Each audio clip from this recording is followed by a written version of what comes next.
Salut les billes. Aujourd'hui, on va parler de quelque chose qui me semble important d'aborder dans l'Airsoft, et surtout au sein de son style tactique, c'est l'esprit d'équipe.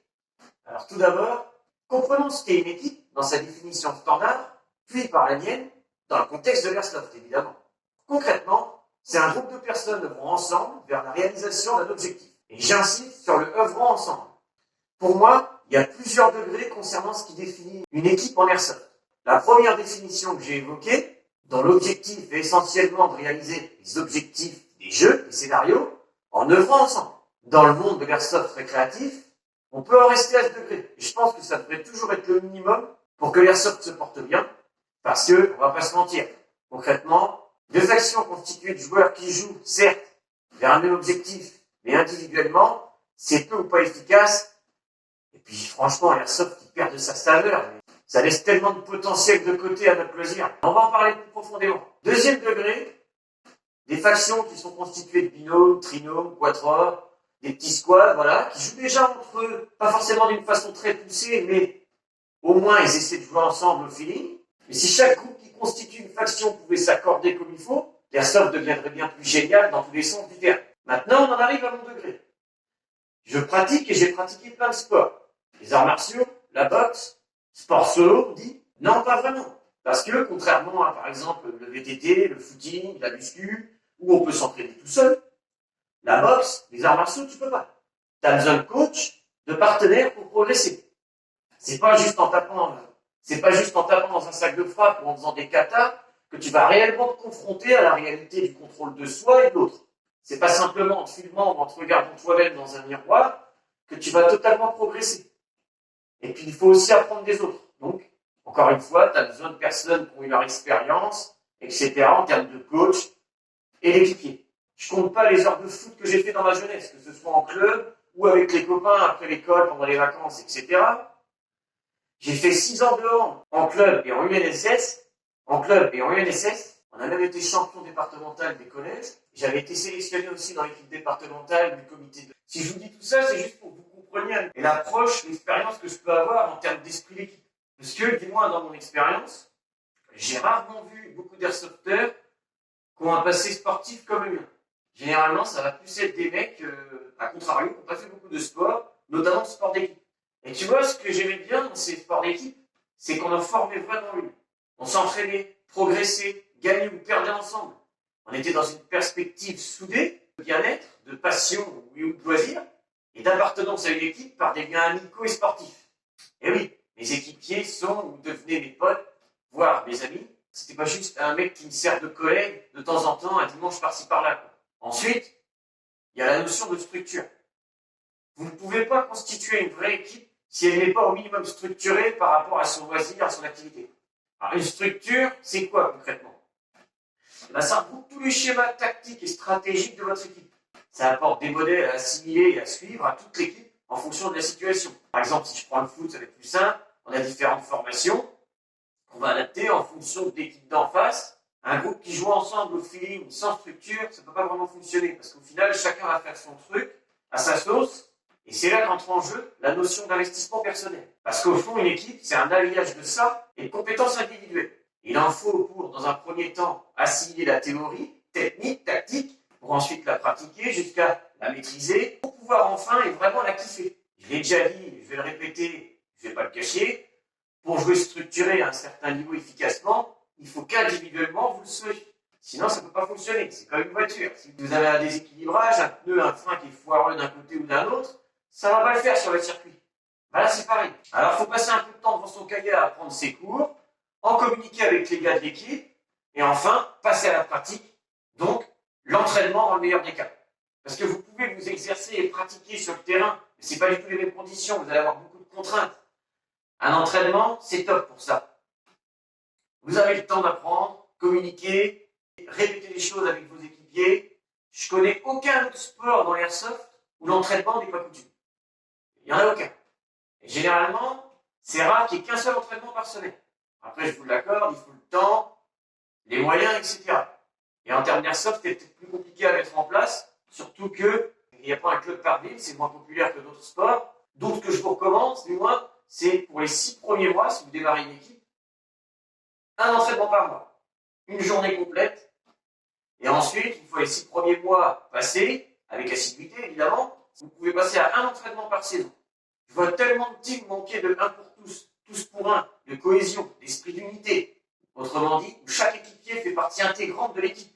Donc, on doit tous les considérer dans nos actions et nos réflexions. En termes d'équipe, on se donne un objectif, le chef établit un plan stratégique, et on se tient à tout ça jusqu'au bout, tous ensemble. C'est le jeu individuel qui doit faire partie du jeu collectif et non l'inverse. Parce que sinon, on se retrouve à se dire en début de partie, quand on a le temps, et puis quand tout le monde est chaud, oh bah les gars, on fait ça. Et puis 2 minutes après, il y en a la moitié qui ont changé de stratégie parce que tout le monde revient au respawn, il repart à son feeling, à sa sauce. Et voilà, il n'y a plus rien qui tient. Quand je vais jouer à Airsoft avec ma team, mes objectifs, c'est partager ce moment-là avec les joueurs présents, le mieux possible, offrir un beau et bon jeu, réaliser les objectifs des parties, et enfin, réaliser des tactiques et des belles actions avec mon équipe. Voilà pour moi ce qui résume l'esprit d'équipe dans l'Airsoft. C'est l'esprit cohésif, collectif, l'alliage d'investissement personnel, de connaissances et de compétences individuelles au sein d'une structure tactique et stratégique, des liens amicaux, de passion, de loisirs, le partage verbal, les entraînements et évidemment les parties. J'estime que pour vraiment goûter à l'Airsoft, il faut dans un premier temps, participer à des petites dominicales et dans le meilleur des cas, entre proches, entre amis, entre potes. C'est là, je pense, la première dimension de l'Airsoft. Juste aller s'amuser, se fendre la gueule, se tirer dessus avec des petits objectifs, c'est tout. Donc là, concrètement, on est généralement dans des événements entre 10 et 20 personnes. Et c'est là qu'on va réellement toucher à la simplicité et la convivialité de notre loisir. Ensuite, une fois qu'on a goûté à ça, c'est là que je vous recommande au moins d'essayer de jouer en mode tactique structuré. Parce que si vous ne le faites pas, je me répète encore, vous ne goûterez jamais à la totalité de ce que l'Airsoft peut offrir. Se sentir appartenir à une équipe, vous allez passer un certain nombre de temps à communiquer, driller, jouer dans la même optique d'esprit d'équipe que je vous ai décrite là depuis 5 minutes, savoir que vous êtes autant investi que vos équipiers, appliquer une communication avec des signes orales concises, comprises par tout le monde, des plans stratégiques, des formations, des tactiques, encore une fois que tout le monde comprend, où je sais que quand je vais dérouler mes actions, mes équipiers vont me suivre, j'ai pas besoin de réfléchir à ça, je suis pas en train de me poser la question à savoir si Pierre, Paul ou Jacques est dans la même optique que moi. Non, je sais très bien qu'on va aller au bout du truc comme il le faut, comme on l'a répété plusieurs fois, qu'on est en train de le kiffer, oui, et que c'est pas une vinaigrette qui va jamais prendre. C'est incarner des rôles différents au fur et à mesure d'une situation. Enfin voilà, une fois que vous avez goûté à tout ça, les gars, je peux vous promettre qu'à 80%, à moins que vous êtes vraiment type joueur récréatif, vous n'allez pas vouloir revenir en arrière. Point suivant, il faut discerner une association d'une équipe. Même si ça peut être 2 entités constituées des mêmes personnes, c'est pas la même structure. Je prends l'exemple de notre association. On a le côté associatif avec les organisateurs, les encadrants, les tuteurs, etc., etc. Et ensuite, on a les 2 formats d'Airsoft. On peut jouer ensemble, etc. Il n'y a pas de souci là-dessus. Et on a 2 optiques bien distinctes que j'ai déjà évoquées. Le côté récréatif, où tu viens avec des moments que tu respectes le règlement intérieur, il n'y a pas de souci, tu fais ce que tu veux. Et le côté tactique et structuré, où là, par contre, c'est pas la même. Alors forcément, on n'a pas 50 licenciés, on ne peut pas s'amuser à faire de l'entre-deux. Donc, il y a un petit peu, entre guillemets, je dirais, les 2 extrêmes. Comme dans toute association, si tu n'es jamais venu, tu peux venir en tant que freelance. Tu n'es pas forcément obligé de communiquer avec nous avant de venir, ni pendant l'événement, mais de toute façon, on va chercher à t'intégrer au sein de notre communauté, à discuter avec toi, etc. On ne va pas te laisser dans ton coin, ça j'en ai parlé dans une autre vidéo. Et on va chercher à savoir quels sont tes objectifs en tant que joueur. Est-ce que tu viens juste découvrir? Est-ce que si ça te plaît, tu vas continuer? À quelle fréquence? Qu'est-ce qui t'intéresse? Plutôt le format récréatif, tactique? Est-ce que tu en as les conditions physiques et mentales? Quel est ton passif? Est-ce que tu as déjà joué dans d'autres équipes? Quel style d'équipe? Etc., etc. Concrètement, quel est ton profil de joueur? Donc là, on va développer les profils de joueurs qui s'intéressent au côté tactique.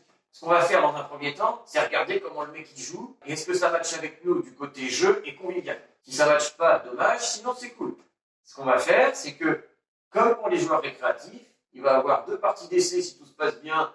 Ça peut se prolonger s'il y a des petits bémols. On va l'inclure dans notre équipe tactique en lui donnant un rôle approprié à son profil. On va voir si ça le fait. Si ça le fait, ok, on va continuer. Donc, c'est là qu'on va commencer à voir s'il est capable de s'investir personnellement. Ce qu'on demande pour les joueurs tactiques, c'est ce que j'ai dit précédemment.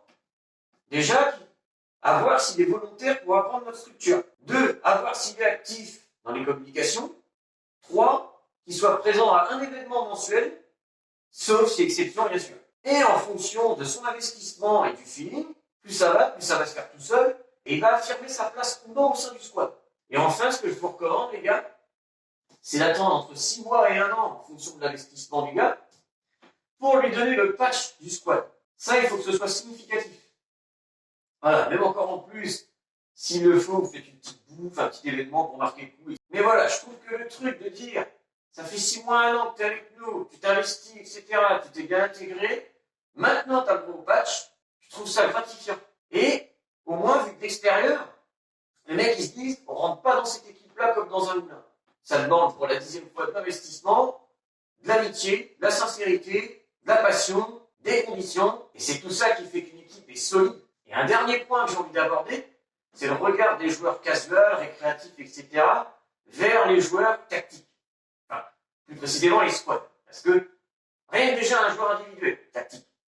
Mettons, moi, je vais tout seul ou en binôme sur un terrain, sans me vanter, je vois tous les petits nouveaux, les mecs qui jouent pas très bien, etc., ils me regardent. Parfois ça arrive, le mec ça lui fait ni chaud ni froid, il en a rien à péter, tout ce qu'il veut c'est venir se fendre la gueule, et puis c'est tout. Mais la plupart du temps, ça amène un intérêt et un respect. Bon, pour la suite du développement, j'arrête de me prendre pour exemple, mais franchement, tu prends un nouveau qui a jamais fait de sport co, qui est pas très hardi, si je puis dire, et puis tu prends un mec, ça fait 10 ans qu'il fait de l'airsoft tactique, si on caricature, c'est le temps de Josiane contre Mbappé avec un ballon de foot. Hein. Il n'y a pas photo, quoi. Quand le gars voit que le troupeau récréatif n'a rien de solide, de constructif, et qui se fait sortir comme l'eau d'une passoire, et qu'un squad tactique débarque, débloque la situation et progresse jusqu'à réaliser l'objectif, il se dit, encore une fois, de façon stratégique, vif, efficace, en sachant anticiper, s'adapter, riposter, progresser, même s'il ne se sent pas de rentrer dans cette case-là, parce que ça demande trop d'investissement, ou il n'a pas assez confiance en lui, ou autre, le gars, ça le fait plus ou moins rêver. Parce que je pense que le propre de l'homme, c'est de se développer personnellement et collectivement.